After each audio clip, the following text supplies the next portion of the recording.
Cosmic Conversations, episode 7. Got a question for you. Where do you think the phrase "think outside the box" comes from? If you tuned into the last episode, you can probably connect it to that magic square phrase that I mentioned, right? Because last episode we talked about religion and government basically being the same thing, where you have to govern someone's mental state to keep them trapped in a repeating legion, or just a cycle of behavior, right? So, when I mentioned in that episode, magic squares, I realized that I was going to have to go a little more into that, right? So, magic squares, think outside the box. It's all about 4 points. These 4 points: idea, problem, solution, and conclusion.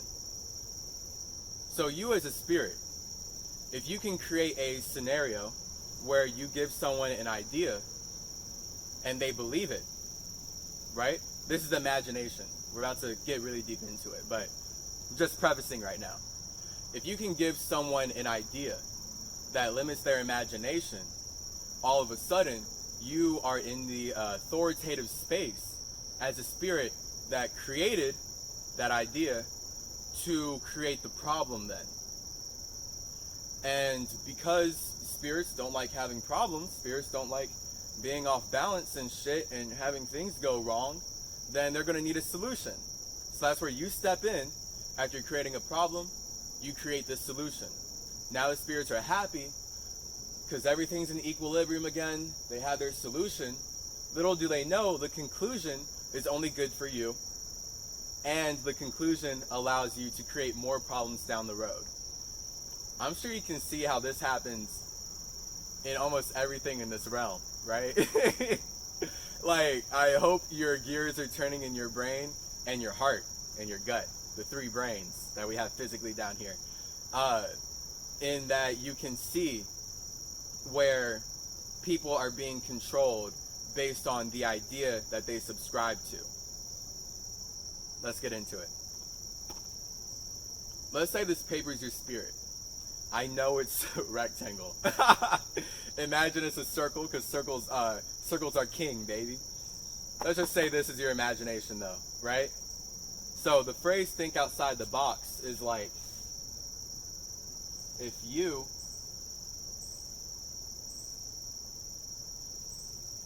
there we go, whatever.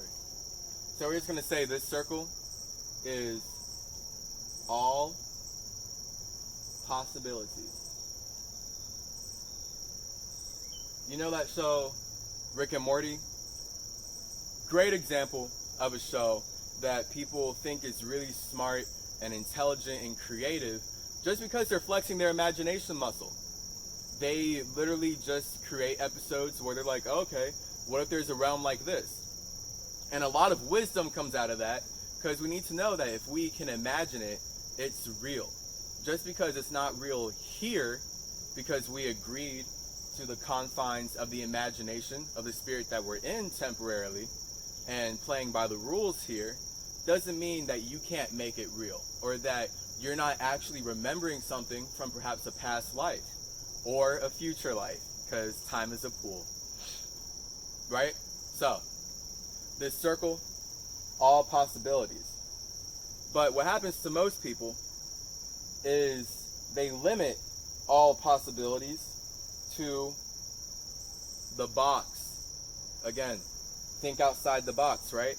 Like when you're feeling not creative, when you feel trapped, it's because you're in here. You're in this box. And this box, like I have covered, consists of an idea, which leads to a problem, which leads to a solution, which leads to a conclusion. Now, when I say magic square, there can be like so many different kinds of numbers and just algorithms in here, so I'm not going to get into that. This is just the concept, okay?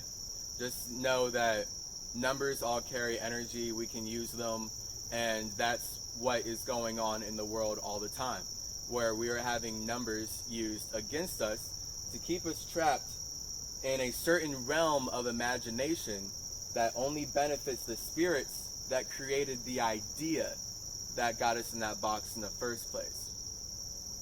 So, again, a spirit gives you an idea, and it's up to you to believe it. It's up to you to limit your spirit, which is all possibilities, to the soul, which is this box. The imagination that you are choosing to believe in the current moment, until you decide to get out of that box, right? It's like when people go into a religion, they live by it, and then they realize that the religion is not really them, right?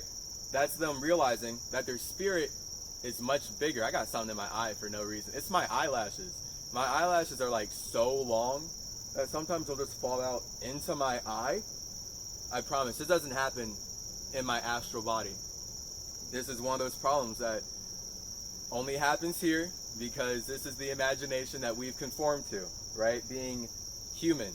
But really, we're just being what this entity's idea of human is, which is why we're very much also reptilian and animalistic, and we're striving to be real men and real women. So, if a spirit can get you to put your soul into an idea, then that spirit can propose to you problems that you will need solutions to. But here's the thing, even in this box, you're only experiencing half of it. You're experiencing this triangle right here. Like that's all, this is all you. Oh shit. This is all you. Because you see, the spirit that created this idea gets to benefit in the other half of the square. They get all that conclusion energy. So I can give you multiple examples. Let's go. Idea. Money. The problem? You need money to live. What's the solution for most people? Become a slave, aka get a job doing things that they don't want to do. The conclusion is that you are building the society of the spirits, the government, that told you that you needed money in the first place. Right? Think about how most of us grew up, where we were forced from childhood to think about, hey, what job do you want? Already right there, we're being taught not to be children, because children are inherently spiritual, right? We came into this world with our full imagination, our full spirit intact. And this world, if it wants to maintain its proper white supremacist slavery genocidal system, needs you to conform to the ideas that are all built on slavery. And it's up to you to convince yourself how it's not slavery, right? Oh, money's not slavery. You know, I get to choose how I get it. It's kind of like getting to choose how you die, you know? Like if I come to you like, oh, hey, I got a knife, I got a gun, and I got a noose. You're gonna die. Pick one. And then you're grateful. Like, oh man, well, I was gonna die someday. It's so nice that I got to choose how I got to die. Like you didn't have to die in the first place. And I mean that brings me to Christianity. Shit. The idea, right? Christianity. Problem?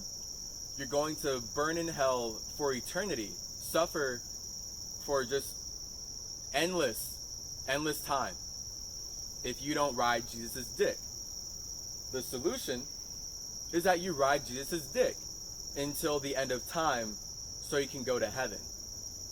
The conclusion is that the spirit that convinced you that this is how spirituality works, that this is all there is draining you and keeping you trapped in its own realm instead of you experiencing all possibilities, instead of you being free, right? We're talking about freedom of thought, because everything happens spiritually first, then mentally, and then it manifests physically.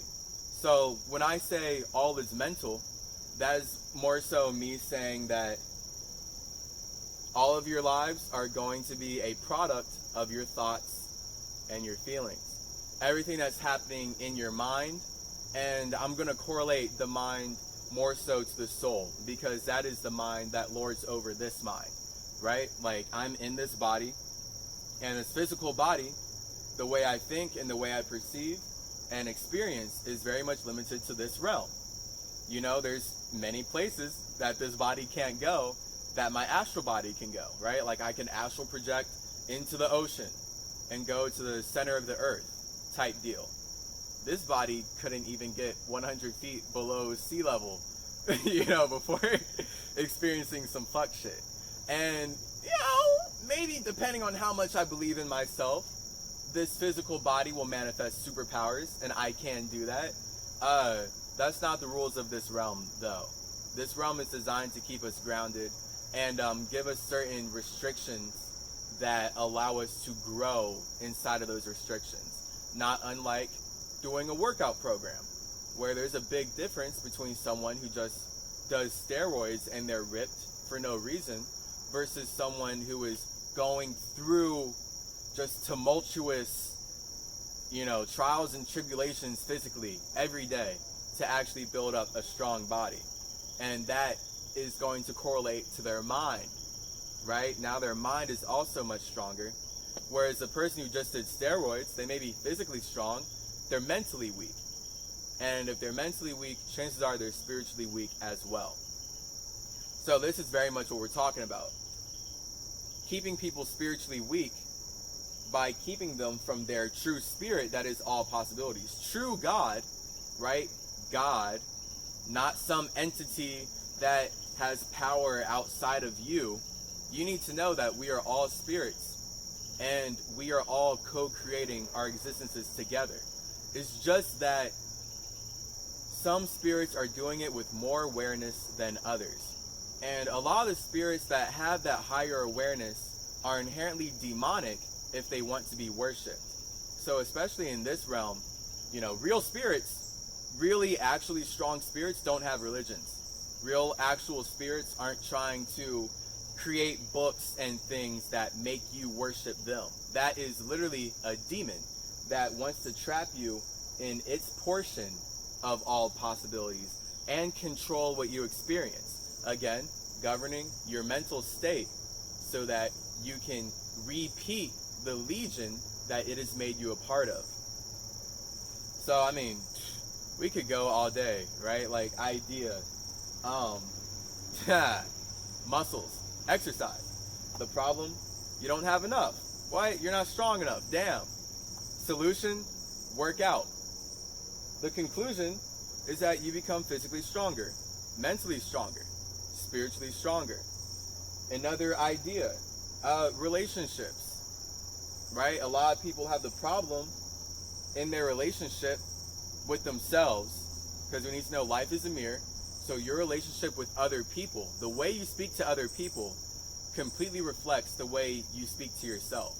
That's why, you know, when you're dealing with like religious people, but my experience growing up here is like Christians are so demonic in that they want to convert you. They need to make you believe what they believe. They're always trying to make you a part of the repeating legion, right? Like hanging out with a Christian, they're truly believing that you are going to burn in hell for not riding Jesus' dick like they are.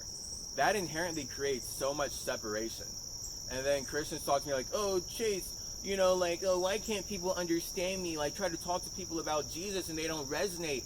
And it's like, it's so negative what you believe. You literally have been tricked to believe that anyone who does not know this one name that you were just told about is burning in hell forever after this life.